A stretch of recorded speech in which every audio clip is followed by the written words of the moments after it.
Johann Richter, the notorious Nazi officer who oversaw the deaths of thousands at Auschwitz, had vanished without a trace for over 3 decades. But in the small Argentine town of Villa Esperanza, a new name surfaced: Carlos Alvarado, an alias that concealed a dark secret. As investigators closed in, they uncovered not only Richter's hidden past, but a vast network of former Nazis still operating in the shadows. What started as a manhunt for one war criminal would soon unravel a conspiracy that threatened to expose a haunting chapter of history. The hunt for notorious Nazi war criminals had been dormant for decades, the names and faces of those responsible for the atrocities of World War II fading into the annals of history.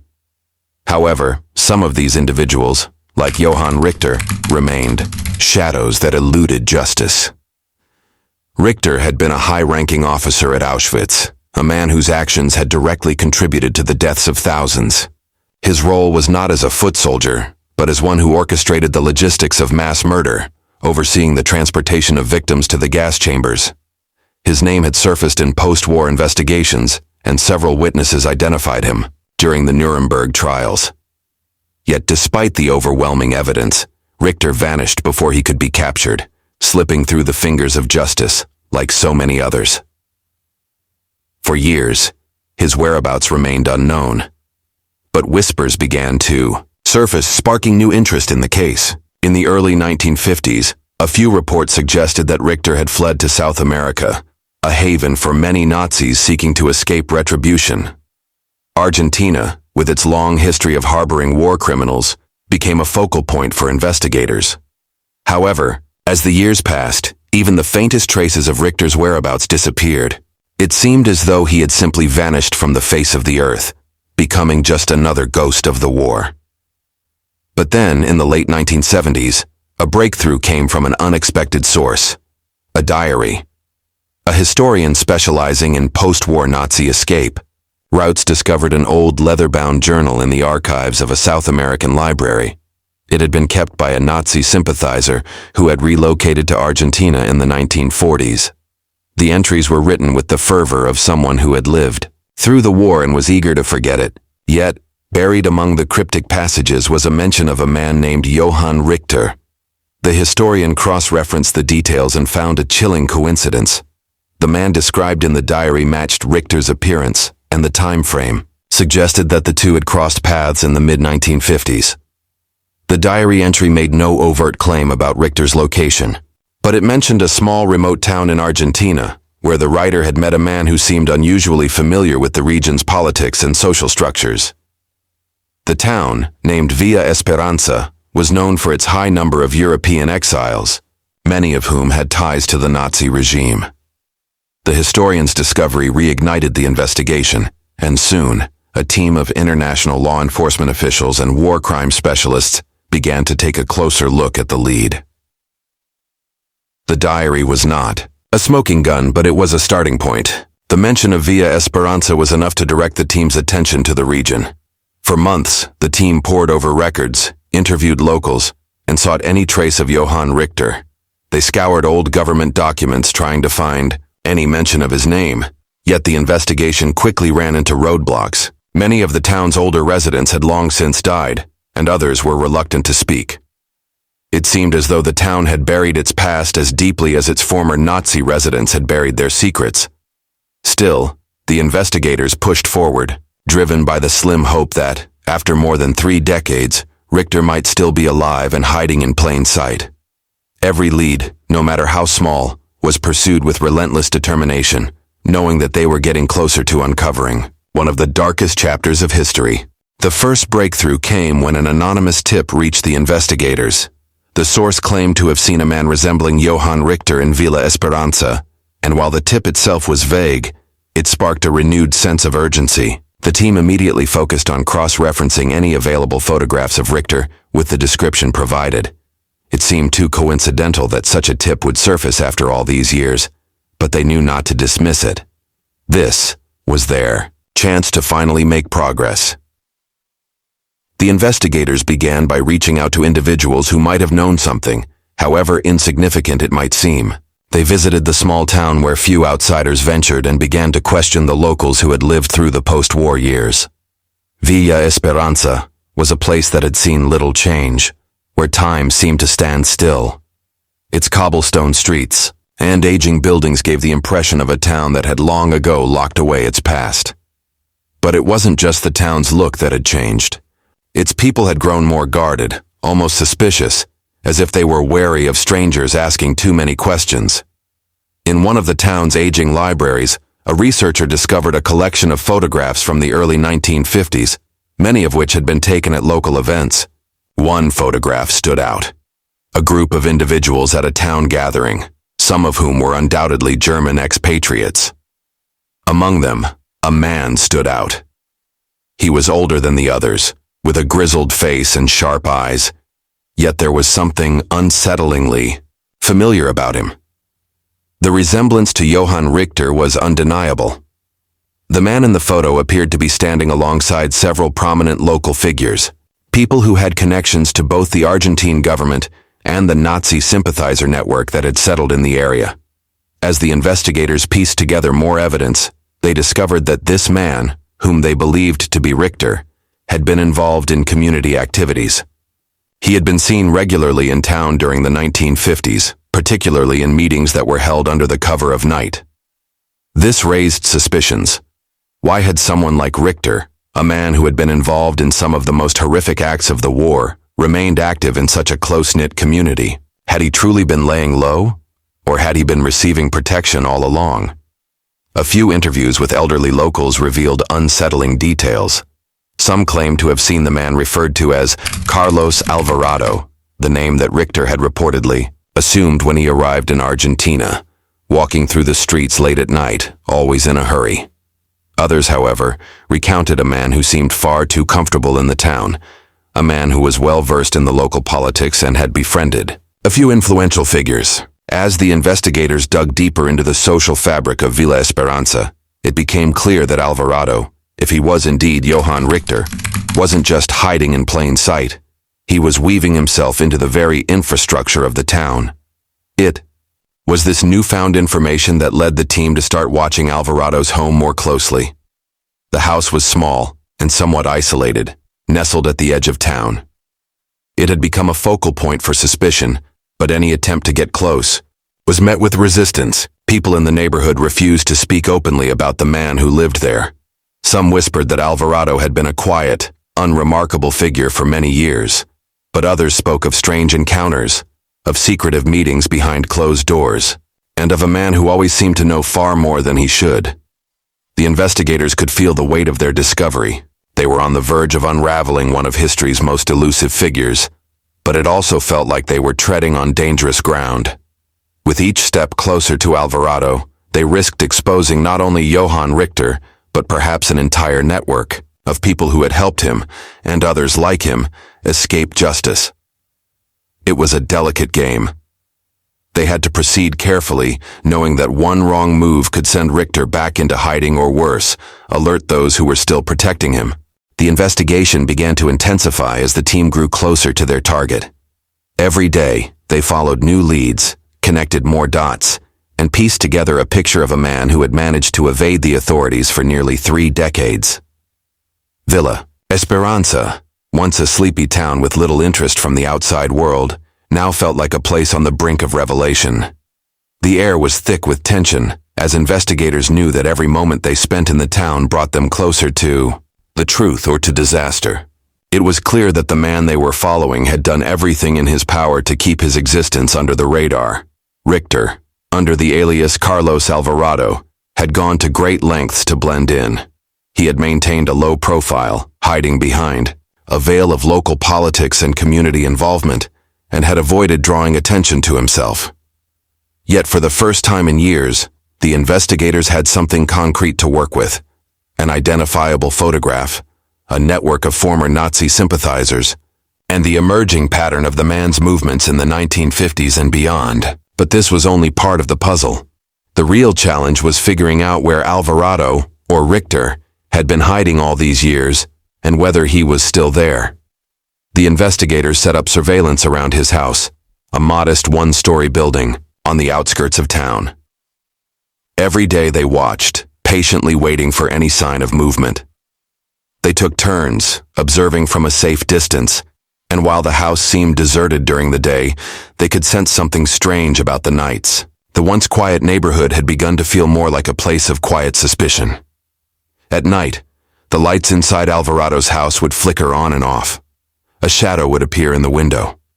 The team grew restless, convinced that the man was still living there, but there was no direct evidence to confirm it. The residents of the town were becoming more evasive. Some claimed not to know anything, while others had grown oddly defensive when asked about Alvarado. It was as if they were hiding something, or worse, protecting someone.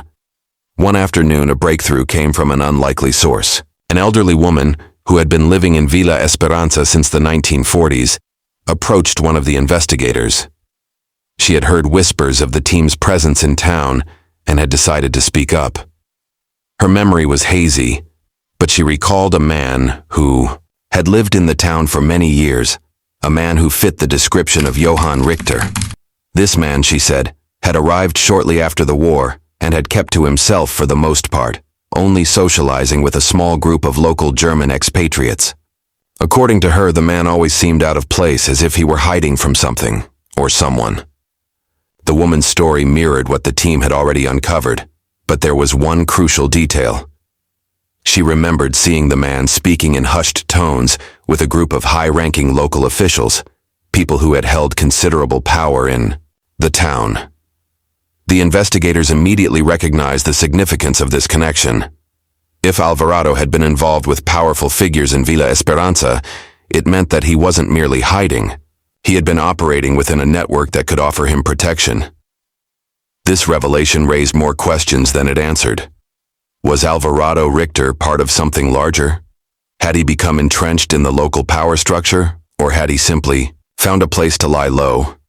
Determined to find answers, the team decided to confront the people who had been linked to Alvarado over the years. They reached out to local officials, hoping to catch someone off guard. But what they found was far more sinister than they had anticipated. Many of the people who had been in contact with Alvarado had vanished. Some were living in other parts of South America, while others had died under mysterious circumstances. But even more troubling were the signs that suggested the local network of Nazi sympathizers had gone underground. It was clear now that Alvarado was not merely a man in hiding. He was part of a larger hidden web of connections that stretched far beyond Villa Esperanza. Every lead they followed seemed to grow colder as they closed in on the truth. It was as though Alvarado had vanished into thin air. The team began to fear that they might have waited too long, that the man they were hunting had already slipped through their grasp once again. But they refused to give up. Their pursuit of Johann Richter had become more than just an investigation. It had become a race against time, and they knew that every answer, no matter how small, would bring them closer to the truth, no matter how dangerous it might be. As the investigation unfolded, the sense of urgency began to mount. With each passing day, the trail seemed to grow colder, but the team's resolve hardened. The town of Villa Esperanza was proving to be a labyrinth of secrets, and Johann Richter, under the alias Carlos Alvarado, seemed to be the only one who knew the way out. The investigators, now more determined than ever, doubled down on their efforts. They knew that Richter, or Alvarado, had to be close. There were just too many signs pointing in his direction. But the deeper they delved, the more complex the case became. Despite the mounting evidence, the investigators had still not been able to pinpoint exactly where Alvarado was hiding. Surveillance continued, but every time the team thought they had spotted movement or seen something suspicious, it turned out to be a false lead. The house remained eerily quiet during the day, and at night the lights flickered on and off as if teasing the investigators with a game of cat and mouse. It was as though the man they were pursuing had mastered the art of blending into his surroundings. He was nowhere to be found when they searched, yet every piece of evidence pointed back to him. After weeks of fruitless surveillance, the team decided to focus their attention on the local records. They pored over old documents, hoping to find something that had been overlooked in the past. One afternoon, they stumbled upon a set of old government files tucked away in a dusty corner of the local archive. Among the documents were property records, some dating back to the early 1950s, that listed a man named Carlos Alvarado as the owner of several plots of land on the outskirts of town. The property record suggested that Alvarado had been active in local business dealings, particularly in the sale of land, during the years when he had supposedly been living in hiding. This discovery was a breakthrough, but it only raised more questions. Why would a man trying to lay low involve himself in such public dealings? The investigators began to wonder whether Alvarado had been playing a more significant role in the town's economic life than they had first assumed. The town of Villa Esperanza, after all, had been home to a number of ex-Nazi officials, some of whom had found ways to influence local industries and government affairs. It was becoming increasingly clear that Alvarado was more than just a fugitive. He was part of a much larger, more dangerous web of connections. The team shifted their focus to the land he owned. They visited the properties, hoping to find some clue that would reveal his whereabouts. At first, the search seemed fruitless. The land appeared to be abandoned, with only overgrown fields and dilapidated buildings scattered across the area. But as they explored further, the investigators stumbled upon something that sent a chill down their spines. Hidden beneath a pile of old debris was a small, secluded building that had been recently used. There were fresh footprints leading to the entrance, and the interior was filled with dusty furniture, old files, and strange cryptic symbols that seemed to suggest a deeper connection to the Nazi network. The building was a goldmine of information. Among the papers they found, there were documents detailing secret communications between Alvarado and various influential figures in Argentina. These documents revealed a disturbing truth. Alvarado wasn't just hiding in the town, he was orchestrating something larger, something that involved more than just him. The correspondence outlined plans to smuggle other Nazi war criminals into South America, using Villa Esperanza as a base of operations. It became clear that Alvarado had been operating as a central figure in a larger network that stretched across borders, helping former Nazis find refuge and rebuild their lives in secrecy. The discovery of these documents marked a turning point in the investigation. The investigators now realized that they were dealing with more than just one fugitive. Johann Richter, under his alias, had become the cornerstone of a vast network that had remained undetected for years. While the immediate task was to find him, the long-term goal had grown even more complicated. They had uncovered a dark, hidden chapter of history, and the hunt was far from over. With new information in hand, the team prepared to confront Alvarado, knowing that they had finally uncovered the extent of his role in the Nazi escape network. But as they closed in, the question remained: would they catch him, or had he already vanished once again into the shadows? The investigation had taken on a life of its own, and the answers seemed to be just out of reach. The team's discovery of the hidden building and the damning documents had sparked a new sense of urgency. They now knew they were dealing with more than just Johann Richter under a false name.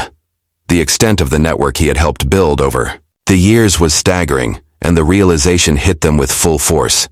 This wasn't just about capturing one man. It was about dismantling a web of Nazi sympathizers and collaborators who had been quietly operating for decades. The stakes had grown higher, and the risks were greater than ever before. The immediate goal was still to locate Alvarado, but with the new evidence in hand, the team knew they couldn't afford to waste time. They had to move quickly, before their target slipped away again.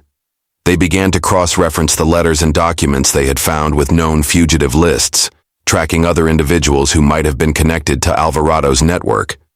There were names and addresses scattered throughout the papers, some of which seemed to point to hidden caches of money or assets that could be linked to other war criminals. It was clear that Alvarado wasn't merely a man on the run. He was the mastermind behind a broader operation, and if they could find him, they might be able to unravel the entire network. But as the investigators delved deeper into their research, an unexpected twist occurred. A tip came through, a phone call from a local informant who claimed to have seen Alvarado just days earlier. The source was shaky, but it was enough to ignite a new lead. The informant described a man who had recently left Villa Esperanza in a hurry, traveling toward a remote island off the coast of Argentina. The details were sparse, but the investigators knew this could be their chance. If Alvarado was fleeing, it meant he was still very much alive and on the move. There was a possibility that they could catch him before he disappeared for good. The investigators scrambled to assemble a team and prepare for the next leg of the operation. They coordinated with local authorities, setting up a plan to intercept any possible escape routes to the island. The team moved quickly, knowing that once Alvarado reached the island, he would be nearly impossible to track. It was a race against time, and they were determined not to lose him. They arrived at the port city that served as the gateway to the island, hoping to catch any sign of the fugitive. As they set up surveillance, a sense of unease settled in. It was almost too perfect. Everything seemed to fall into place too easily. The tip had been accurate, but there was something about it that didn't sit right with the team. They couldn't shake the feeling that they were being led into a trap. They waited for hours, scanning the crowds for any sign of Alvarado or someone resembling him. As dusk fell, the port became quieter, and just when they thought the trail had gone cold, a boat docked on the pier. A man stepped off, his movements deliberate, his eyes scanning the surroundings with the cold calculation of someone who had spent years evading capture. It wasn't Alvarado, but the man's behavior mirrored the fugitive's. The investigators decided to follow him discreetly, hoping he might lead them to the elusive Nazi. They followed the man through narrow streets, keeping a safe distance. Their instincts told them that they were getting closer, but just as they turned a corner, they lost sight of him. It was as if he had vanished into thin air. The tension was unbearable. Had they been chasing the wrong man? Or was this another piece of the puzzle they hadn't yet understood? As the hours dragged on, the investigators regrouped and realized that they had missed something crucial. The tip-off had come too easily, too conveniently. Could someone have deliberately misled them? Were they being watched, played like pawns in a much larger game? The unsettling possibility that the fugitive was always one step ahead haunted them. In the end, they had no choice but to turn back. The island was now a place of doubt and uncertainty.